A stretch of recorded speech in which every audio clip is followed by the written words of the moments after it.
noshikiriza paruwasi Kivoga yadukunda cyane kandi natwe tukayikunda baduha inkuka z'imisozo mu mibano bakadufasha kuza kubasaba amasakaramentu y'abagwaye mu mibano nabone twasaba yuko nabone bokora kigoro nk'ako bahora badukorera Imana ikabandanye bahezagira. Nabonye musenyeri atari bwaze ngaha ariko nashoboye kumubona mu maso mu yandi.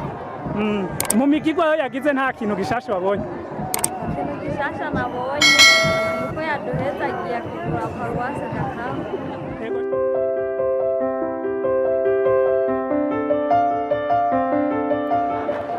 Bakunzi ba Action Vibe TV, teka ryawe, teka ryanje, teka ryacu twese ukwemera kubyara ubuzima. No munsi Action Vibe TV ikaba yagendeye paruwase nshasha ya Gatabo. Ni paruwase yavutse uno munsi, paruwase iri hagati na hagati ya paruwase Muramvya hamwe na paruwase ya Munanira. Ni kwibarabara ry'igihugu inimero 2 nko ku kilometero kimwe gusa. Nkuko mubibona turi kumwe n'abakristo benshi cyane, turi kumwe n'umukristo agira atwidondore hama duce tuganira. Kristo akazina kanje nitwaniyongere cyane nkaba mvuka kurenda hama turanihimbawe cyane kubona twarose paruwase Gatabo namwebwe mubandanye mudushigikira turabakengurukiye ko mwateka mukaba mwaje kudushigikira hama twumva kamwemwe kenshi cyane mubandanye mudusabira kugira ngo tuzobandanye ibikorwa abangize mitugire. Naganze Kristo Shanera wahora uja kurondera amasakaramentu ku paruwase, mbega urugendo rwaho rwari rungana gute? Twahora tuja kurondera amasakaramentu kuri paruwase Munanira, urugendo twaruhagwa urugendo runini cyane ariko tuzoza hafi turaryohewe biraduhimbaye cyane. Ego hari abakristo benshi batari bamaze kumbure kubona imigigwa igigwa iyo hariko haravuka paruwase nshasha. Ikintu cagutangaje wabonye bariko barugurura iparuwase nshasha ya Gatabo ni cyane? Ikintu kintangaza cyane nabonye bariko barugurura paruwase Gatabo, nabonye musenyeri atari bwaze ngaha ariko nashoboye kumubona mu maso mu yandi.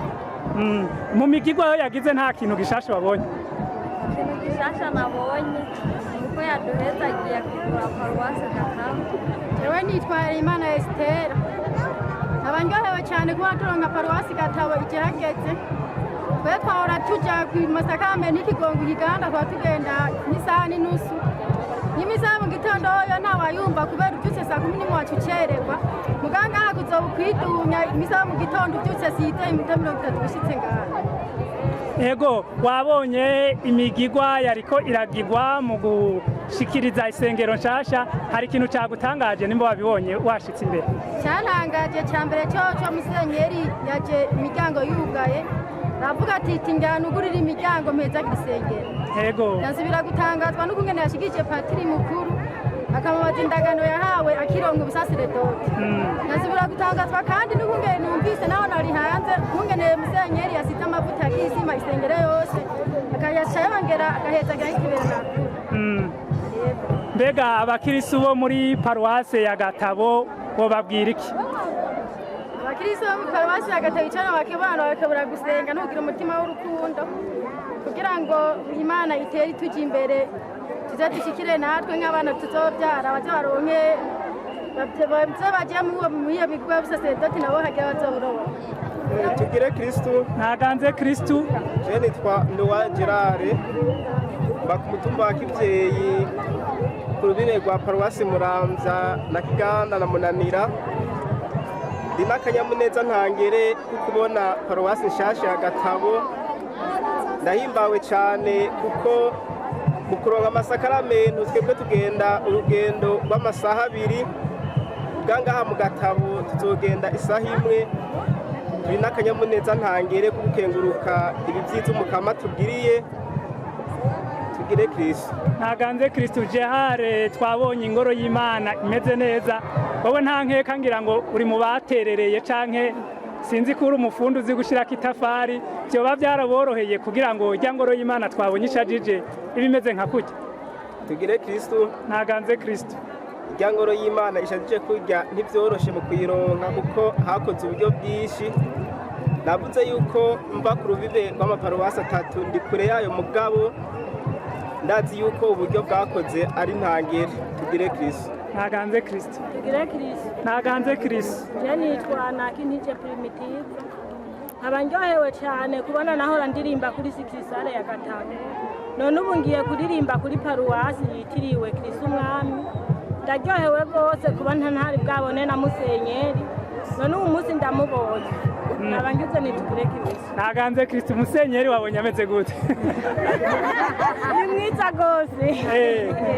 Ego, mbega ikindi kintu woba wabonye hari ibigirwa myinshi kumbure tutari tumenyereye kiretse Musenyeri nta wundi muntu wabonye cyangwa ibindi bintu wabonye bitangaje mwaya mabanga? Nabonye n'abapatiri benshi harimo n'abapatiri bahora baza kudusengesha ngaha kuri Sikisare ya Gatabo. Bari baragiye mu kubu nasubiye kubabona nka patiri Hezagirwa yari yaragiye none ubu nasubiye kumubona naryohewe rwose. Ego, patiri Deo batazira Hezagirwa tukaba tumutahije. Ego, mbega nk'abaririmbyi mwahora muririmba ahatandukanye, uno munsi kinumva uhanura abaririmbyi bo muri paruwase nshasha ya Gatabo ni cyane? Nobahanura kudasiba gutegura kuko usibye gutegura ntumenya no kuririmba. Aba ndabahanura n'abandi bose bashaka kuza mu baririmbyi baze kuri paruwase ya Gatabo. Nye turaryohewe rwose nitugire. Ntaganze Kristo. Izina kanje nitwa Denis Katihabwa. Abasanzwe nkukira ino paruwasi nyene nshasha ya Gatabo. Kanyamuneza numva nuko no munsi Musenyeri yaje kudushikiriza paruwasi nshasha ya Gatabo. Gira dushike kuri paruwasi Munanira byadusaba ikiringo cy'isaha n'inusu abatari bake nk'amasaha 2 arenga, ariko uno mwanya twarose paruwasi nshasha ije kudupfunyiriza urugendo tukaba tubishima tubikenguruka. Gire Kristo. Ntaganze Kristo. Twabonye yuko hari imihari myinshi cyane, mbega imihari yari isanzwe ikorera kuri ino Sikirisare itaraba paruwase canke yavutse uno munsi? Yego cyane, imihari yari isanzwe ikorera kuri ino Sikirisare yari ihari. None imihari kubona mwagabanye paruwase nshasha ya Gatabo woyibwira kuno munsi? Uno munsi kubona twagabanye paruwasi nshasha ya Gatabo, imihari dukwiye kwikubita agashi abanyamihari tukaza tugakora neza kuko benshi bahora baterwa ubute no kuja ku paruwasi gukorerayo no habereye nk'amanama canke iyindi minsi mikuru, ariko ubu imihari iminsi mikuru izobera ngaha hazoba hatwegereye tuzoza turaza kubwisha. Tugire Kristo. Ntaganze Kristo. Jeri Twakizimana Jacqueline nk'abantu nahora asengera muri paruwasi ya Munanira nkabamba ku musozi wa Nkonye agacimbira urenda. Ego, none akanyamuneza wumva ufise nakahe? Akanyamuneza mfise uno mwanya nuko paruwasi igiye kunyegera nahora mfata urugendo rw'isaha yose ubu ngiye gufata urugendo rw'iminota 30. Yego. Mbega abakirisu bo ngaha mu Gatabo we wumva wo bahanurika? Je bakirisu bo ngaha mu Gatabo ikintu nobahanura kwitaho abasasiredoti bakamenya yuko ari abatumwa b'umukama, bakazoza bazinduka no misa mu gitondo bakavana n'ibigirwamana bagakurikira inzira y'umukama. Ego, twizere yuko ibigirwamana bizosezererwa muri no paruwase tukaba tugukengurukiye. Tugire Kristo. Ntaganze Kristo. Akazina kiwanje nitwa Kimonge Hermenegilde, nkabambuka kuri Sikirisare ku mubuga paruwase Gatabo Kristo Umwami. Birangyoye kugira ngo turonke paruwase ngaha nshasha ya Gatabo, twaradukukira paruwase Munanira, ariko birangyoye cyane. Wavuze na Ntuze Deo Hezagirwa nawe yavuye ngahora ngaha paruwase ngaha mu Munanira, ubu turose ngaha aye mushasha, kandi paruwase igiye yacu rwose cyane Munanira.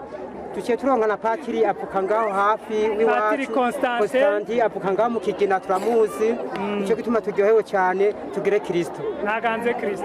Jewe nitwa Nshimirimana Dariya, yafise akanyamuneza cyane kubona je nahora ndi muri paruwase Muramvya, hama Muramvya yari kure cyane kuri jewe, cyane cyane nk'imisa ya gatondo sinashobora kuyumva Muramvya ambaho tuba.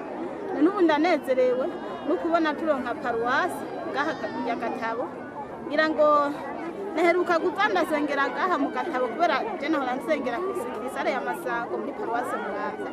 Ubu rero ndanezerewe cyane kubona ngiye kuba ndi kuri paruwasi yakunze cyane Gatabo. Ego turabona yuko ufise umwana akiri muto mu ntoke mbega ibatisimu mwahora muyironkera hehe canke babasanga hano kwisikirisare?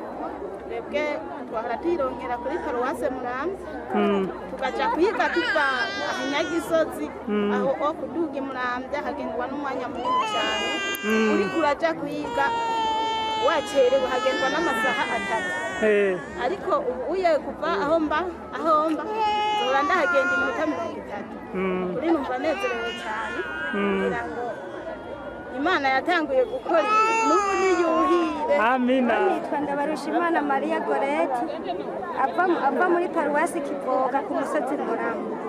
Ndashimye cyane ko turasi paruwasi ya Gatabo ikabije twegereye mu Kivoga hatubera kuri ariko twakoresha kigoro tukajayo. Rero je ikintu shimye kandi nkenguruka nkongera ngasaba iyi paruwasi shasha turose. Twebwe twari dufise ikirimba cy'umuvyeyi Bikira Maria kuri paruwasi Kivoga. Nosaba rero yuko modushikiririza ico ciyumviro ko boce baturosa ico kirimba cyo kuri paruwasi ya Gatabo nkuko twari dusanzwe tuja guhimbaza umuvyeyi tuja ku paruwasi tuza twongere tuza kumuhimbaza tuja kuri paruwasi Gatabo kugira ngo ntituze tubabo mu kinyegero tugume tubona yuko natwe dufise abavyeyi batuba hafi nkuko paruwasi Kivoga tuba hafi. Kandi ikindi noshikiriza paruwasi Kivoga yadukunda cyane kandi natwe tukayikunda baduha inkuka z'imisazo mu mibano bakadufasha kuza kubasa amasakaramentu y'abagwaye mu mibano nabone twasaba yuko nabone bokora kigoro nkako bahora badukorera Imana ikabandanye bahezagira. Nuko rero bakunzi ba Action Vibe TV iteka ryawe iteka ryanje iteka ryacu twese kwemera kubyara ubuzima hano twari muri paruwase nshasha ya Gatabo aho bariko barashikirizwa paruwase nshasha yitiriwe Kristu umwami nkuko umwungere mukuru wa diocese nkuru ya Bujumbura yabitangaje ndetse akaba yabaronkeje n'umusaseredoti mushasha. Tubashimire rero mwese mwakurikiranye bino birori abo byahimbaye mwibuke gusyonda kuri jeme amakomantere yanyu turakeneye n'ibyabaryohera muheze mu bisangiza abandi tukazosubira mu bindi biganiro byo hanyuma mukaba mwari kumwe na Olivier Ntwari hamwe na Jeanne d'Arc Nemeye Imana inyuma ya kamera. Bye bye.